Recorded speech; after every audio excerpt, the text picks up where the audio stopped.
भी कहा था और आज भी कह रहा हूं कि दलितों को, मुसलमानों को हमारे गुज्जर भाइयों से सबक हासिल करना पड़ेगा, जाटों से सबक हासिल करना पड़ेगा, राजपूतों से सबक हासिल करना पड़ेगा। जब राजपूत अपनी नेता को बनाते हैं, कोई उनका नेता भाजपा में होता है, कोई कांग्रेस में होता है, तो किसी को तकलीफ नहीं होती है। जब जाटों का नेता कांग्रेस में होता है और बीजेपी में होता है तो किसी को तकलीफ नहीं होती है। जब इन समाजों का बड़ा बड़ा नेता हर पार्टी में मौजूद है, मगर जब दलित खड़े होकर कहता है कि मैं मेघावाल को अपना नेता बनाऊंगा, जब मुसलमान खड़े होकर कहता है कि हाँ, ओवैसी जो बात कह रहा है कि राजस्थान में मुसलमानों का नेता होना चाहिए, तो सबके पेट में दर्द शुरू हो जाता है।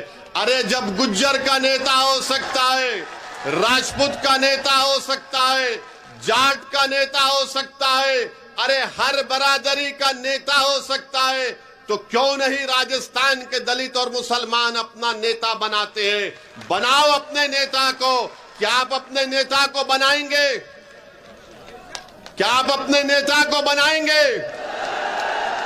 ये नेता आपके दरमियान से उठेगा, कोई आसमान से आने वाला नहीं है। आप कोई जमीन के नीचे से निकल कर नहीं आएगा, वो तुम्हारे दरमियान से उठेगा। उसको तुमको अपना नेता बनाना पड़ेगा। और अगर तुम नेता बनाओगे तो याद रखो, जितेंद्र मेघावाल की जिस तरह हत्या की गई, कोई मैकालाल, कोई जालिम दोबारा कोई जितेंद्र मेघावाल को मारना तो छोड़ो, उसको हाथ लगाने से पहले सोचेगा। अगर राजस्थान के मुसलमान अपना नेता बनाएंगे तो आप और हम इंशाअल्लाह ताला, जिस तरह आपकी हमारी आंखों ने जुनैद और नसीर की हत्या को देखा, हम उस हत्या को नहीं देखेंगे, उस पर रोक लग जाएगा। क्योंकि मारने वालों को, जुल्म करने वालों को मालूम हो जाएगा कि मुसलमान राजस्थान का, दलित राजस्थान का जाग चुका है। वो अब तुम्हारे जुल्म को सहने वाला नहीं है, वो कि तुम्हारी बात से डरने वाला नहीं है, वो तुम्हारे झूठे वादों पर एतमाद नहीं करेगा, बल्कि वो अपने मुकद्दर के फैसले करेगा। जो लोग दलित और मुसलमानों का इस्तेसाल और एक्सप्लॉयटेशन करते हैं, वो क्या चाहते हैं कि हम इनके गुलाम बनकर रहें, हम इनके ताबे रहें, और वो ये चाहते हैं कि हमारे मुकद्दर के फैसले वो करेंगे। तो सुनो कांग्रेस और बीजेपी वालों, तुम एक कमरे में बैठकर दलित और मुसलमानों के मुकद्दर के फैसले नहीं करोगे, बल्कि हम तुम्हारे सामने कुर्सी डालकर, मेघावाल पैर पे पैर डालकर, ओवैसी तुम्हारी आंखों में आंखें डालकर कहेगा कि हम करेंगे हमारे मुकद्दर के फैसले, तुम नहीं करोगे। हम जो बोलेंगे हमारे समाज के बारे में, जो हम बेहतर जानते, तुमको करना पड़ेगा। तो मेरे अजीज दोस्तों और बुजुर्गों, इस बात को आपको महसूस करना है। मैं, हमारे भाई ने कहा कि जितेंद्र मेघावाल को गहलोत सरकार ने सिर्फ 8 लाख रुपए दिए। वो पुलिस वाले भाई, वो पुलिस वाले भाई साहब रुक जाइए, छोड़ दीजिए, हमारी मोहब्बत में आए हैं।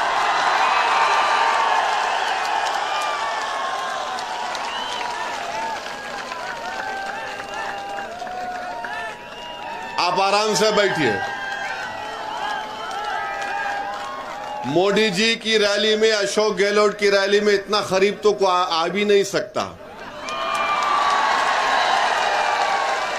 बहुत दूर बिठाते जनता को, बहुत दूर। आप इतना करीब आ गए, मुझे यकीन है कि हमारे अल्लाह हमारे दिलों को मिला देगा इंशाअल्लाह। हमारे पुलिस के भाई बिल्कुल फिक्र मत करिए, कुछ नहीं होगा मुझे, आराम से।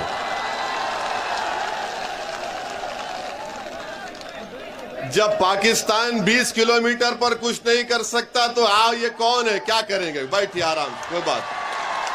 अब वहीं रुक जाइए। हाँ, हमारे भाई ने कहा कि जितेंद्र मेघवाल को सिर्फ 8 लाख रुपए दे दिए गए। रुक जाइए, अभी छोड़ दीजिए, छोड़ दीजिए, यहां देखिए, हाँ, 8 लाख रुपए दे दिए गए। हम पूछना चाहते हैं अशोक गहलोत मुख्यमंत्री साहब से, अशोक गहलोत साहब, जितेंद्र मेघवाल की जान, कन्हैया लाल की जान, जुनैद और नसीर की जान एक ही जान है। इंसान की जान की कीमत अलग नहीं हो सकती है नाम की बुनियाद पर। अगर कन्हैया लाल को 50 लाख रुपए दिए गए हैं तो जितेंद्र मेघवाल को भी 50 लाख दिए जाने चाहिए थे।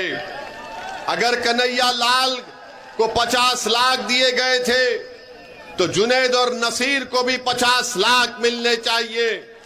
इंसान इंसान होता है, मजहब के नाम पर इंसान की जान की कीमत में कमी या बढ़ाई नहीं की जा सकती है।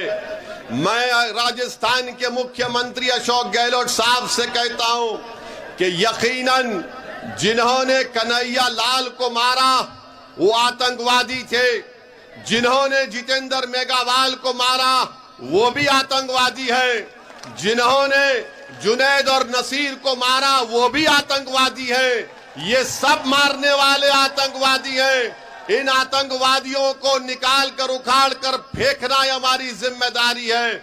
मगर अशोक गहलोत मुख्यमंत्री सिर्फ कन्हैया लाल के कातिलों को आतंकवादी कहते हैं। अशोक गहलोत साहब, जो इंसान का कत्ल करता है वो आतंकवादी है, उसका नाम चाहे कुछ भी हो वो आतंकवादी हो जाता है। मगर राजस्थान के मुख्यमंत्री, आप देखिए कि जुनैद और नसीर को आप क्या देते हैं, 15 लाख देते हैं 3 स्कीम के तहत, और गवर्नमेंट की नौकरी नहीं दी जाती उनके पीड़ित परिवार को।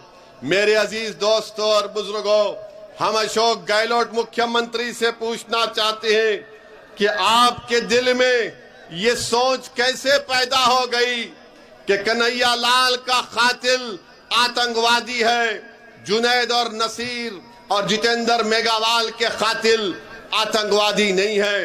अशोक गहलोत, अपनी सोच को बदलो। तुम पूरे प्रदेश के मुख्यमंत्री हो, तुम्हारी नजर में सब बराबर होने चाहिए। तुमको अल्लाह ने मुख्यमंत्री बनाया इंसाफ करने के लिए, मगर तुम मुख्यमंत्री होकर भी, इतने बड़े ओहदे पर रहकर भी अशोक गहलोत, तुम अपने छोटेपन का मुजाहरा क्यों कर रहे हो?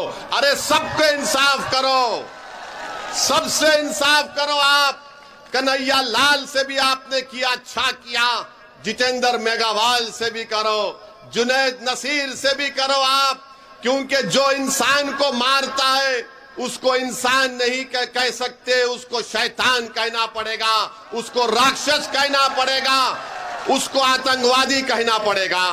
हम मुख्यमंत्री के सोच की मजम्मत करते हैं। कितना बड़ा प्रदेश के मुख्यमंत्री हैं और सोच इतनी छोटी उनकी क्यों हो गई, ये आपको फैसला करना है। मेरे अजीज दोस्तों और बुजुर्गों, जब जुनैद और नसीर की हत्या कर दी गई तो जमील खान ने हमसे कहा कि साहब आपको हैदराबाद से निकलकर घाटमीका को आना पड़ेगा। मैंने कहा मैं जरूर आऊंगा। मैं हैदराबाद से निकला और फिर हम लोग घाटमीका गए। जुनैद के पीड़ित परिवार से हमने मुलाकात की। क्या आप जानते हैं मेरे अजीज दोस्तों और बुजुर्गों कि जुनैद के 7 बच्चे हैं। जुनैद का बड़ा भाई पागल है, नीम पागल है, उसके भी 6 बच्चे हैं, यानी 13 बच्चों की जिम्मेदारी जुनैद की थी और जालिमों ने जुनैद का कत्ल कर दिया, बल्कि ले जाकर जिंदा जुनैद को जला दिया नसीर के साथ। आप बताइए, हमने इस बात का डिमांड किया था कि अशोक गहलोत जयपुर से निकलकर घाटमीका क्यों नहीं जाते। मैंने कहा कि अशोक गहलोत घाटमीका से 40 मिनट दूर एक मुकाम पर एक शादी की तकरीब में जा सकते हैं, तो क्या इन जुनैद और नसीर के घर को क्यों नहीं गए? मैं बोलता रहा तो अशोक गहलोत साहब को थोड़ी शर्मिंदगी महसूस हुई, निकल कर गए और जाकर जुनैद और नसीर के घर को उनको जाना पड़ा। ये हमारी पहली कामयाबी है। अगर आप अपना नेता पैदा कर लेंगे तो याद रखो जुनैद और नसीर जैसी हत्याएं खत्म हो जाएगी और हर कोई आपसे डरेगा। वरना आज राजस्थान हो या देश हो, बीजेपी और कांग्रेस ये समझती है कि मुसलमान और दलित और कमजोर ये लावारिस है, ये हमको छोड़कर कहां जाएंगे। अरे मैं आप तमाम से कह रहा हूं कि हम लावारिस नहीं हैं, हम किसी के मोहताज नहीं हैं। अगर हम मोहताज हैं तो रब्बे करीम के मोहताज हैं, हम इंसानों के मोहताज न थे न कभी रहेंगे, खुदा ना खास्ता। अल्लाह हमारे लिए काफी है। मगर ये बीजेपी और कांग्रेस के लोग ये समझते हैं कि ये लावारिस हैं, इनको छोड़ दिया जाए, ये कहीं पर नहीं जाएंगे। अरे अब तुम जाग जाओ कांग्रेस और बीजेपी वालों, अब राजस्थान की राजनीति में एक विकल्प पैदा हो चुका है, उसका नाम मजलिस-ए-इत्तेहादुल मुस्लिमीन है। और हम तमाम 36 बरादरियों के पास जाकर बात करेंगे, हम दलित भाइयों से बात करेंगे, उन सबको साथ लेकर आगे बढ़ेंगे। ये कांग्रेस और बीजेपी मैच फिक्सिंग करती है कि 5 साल अशोक गहलोत और 5 साल महारानी बैठेंगे। अब ये नहीं चलने वाला है, ये नहीं चलने वाला है। अभी आप जो घर में बैठकर बोलते हैं कि 5 साल मैं बैठता हूं, 5 साल तुम बैठ जाओ, अब कोई नहीं बैठेगा। अब तुम्हारी कुर्सी पर हमारी नजर है, अब हमारी कुर्सी पर हम बैठेंगे, तुमको नहीं बैठने देंगे हमारी कुर्सी पर। तुमने 60 साल हमारी कुर्सी पर बैठकर हम पर जुल्म किया, तुमने इंसाफ नहीं किया। अब तुम्हारी कुर्सी पर हमारी नजर है और हम अपनी कुर्सी को हासिल करेंगे इंशाअल्लाह ताला। हम अपनी आवाज को राजस्थान की विधानसभा में भी जाएंगे। अगर हमारा ये भाई मेघावाल जीत जाता तो राजस्थान की असेंबली में एक तूफान मच जाता। मगर क्यों जीतने नहीं दिया? क्योंकि जानते हैं कि गुलामी नहीं करेगा, ये सच्चाई को बयान करेगा, इसलिए रोकते हैं। और हमारे खिलाफ, ओवैसी के खिलाफ, मजलिस के खिलाफ क्यों है? क्योंकि जानते हैं कि ये सरफिरा है, किसी के बाप को सुनने वाला नहीं है। ये वो जानते हैं कि मैं ताकत के आगे झुकने वाला नहीं हूं, मैं दौलत के आगे बिकने वाला नहीं हूं, मैं अपने जमीर को, अपने ईमान को बेचने के लिए तैयार न था, न कभी रहूंगा इंशाअल्लाह ताला। मेरे मुकद्दर में अगर सियासी कामयाबी अल्लाह लिखेगा तो जरूर मुझे मिलेगी, अगर नहीं लिखेगा तब भी मैं अपने ईमान का सौदा करने को तैयार नहीं हूं। आप मेरा साथ दे या ना दे, मगर मैं तुमको चाहने वाला हूं, मैं तुम्हारा दीवाना हूं, मैं तुम पर मर मिटने वाला हूं। मैं यहां पर इसलिए नहीं आया हूं कि तुम मुझे कामयाब कर दो या मेरी पार्टी को कामयाब कर दो। मैं तुमको इस बात का यकीन दिलाने आया हूं कि तुम अगर मेरी तरफ एक नजर भी नहीं देखोगे, मगर मैं तुम्हारे लिए लड़ता रहूंगा और तुम्हारे लिए मर जाऊंगा, मिट जाऊंगा। मेरे अजीज दोस्तों और बुजुर्गों, मेरे इस अल्फाज को याद रखो, मेरे इस अल्फाज को याद रखो। मैं जज्बात में लाने के लिए नहीं कह रहा हूं। मैं ये तय कर चुका हूं कि अल्लाह ने मुझे जब यहां तक लेकर आया है तो मेरा काम यह है कि मैं मजलूमों की आवाज बनूं, उनकी तकालीफ को उठाऊं, आपके दिलों से डर को निकालो, डर को निकालो अपने दिलों से। मेरे मुसलमान भाइयों, मेरे दलित भाइयों और बहनों, अपने दिलों से डर को निकालो। तुम क्यों डरते अशोक गहलोत से? तुम क्यों डरते नरेंद्र मोदी से? डर को निकालो। एक बार तुम डर और खौफ को निकाल कर बाजू फेंक दो, देखो तुम्हारे सामने कामयाबियां तुम्हारे कदम को चूमेगी। मगर हमारा मामला यह है मुसलमानों का कि जैसा चुनाव करीब आएगा तो हमारे दरमियान में आकर कोई बोलेगा, अरे कैसा होगा यार, हम कैसे जीतेंगे, हम कितना जीत पाएंगे। अरे क्या तुम भूल गए बदर के मैदान को? क्या तुम भूल गए बदर के मैदान को? अगर तादाद कामयाब करती तो फिर बदर में कामयाबी नहीं मिलती। कामयाबी मिलेगी कब मिलेगी? जब अपने दिलों से डर को निकालोगे और रब्बे करीम पर पूरा तवक्कल करोगे तो कामयाबी तुम्हारे पास दौड़ कर आएगी। अगर तुम समझोगे कि नहीं मेरे पास ये नहीं है वो नहीं है, याद रखो मेरी इस बात को, अक्लमंद को मंजिल नहीं मिलती, दीवाने को मंजिल मिल जाती है। तो दीवानगी पैदा करो। अकल से पूछेगी तो अकल बोलेगी किससे मुकाबला करेगा, मोदी से, गहलोत से। जब दिल से पूछोगे तो दिल बोलेगा प्यारे, जब प्यार किया तो डरना क्या, कूचा आग में। मैं तुमसे ये नहीं कह रहा हूं कि राजस्थान के सहरा में तुम बारिश बरसा दो। मैं तुमसे ये बात नहीं कह रहा हूं कि राजस्थान के सहरा में तुम गुलाब को उगा दो। मैं तुमसे ये नहीं कह रहा हूं कि कल सूरज को निकलने मत दो। मैं तुमको सिर्फ यही पैगाम देने आया हूं कि खुदा के लिए अपने दिलों से इन लोगों का डर निकालो, डर निकालो, डर निकालो।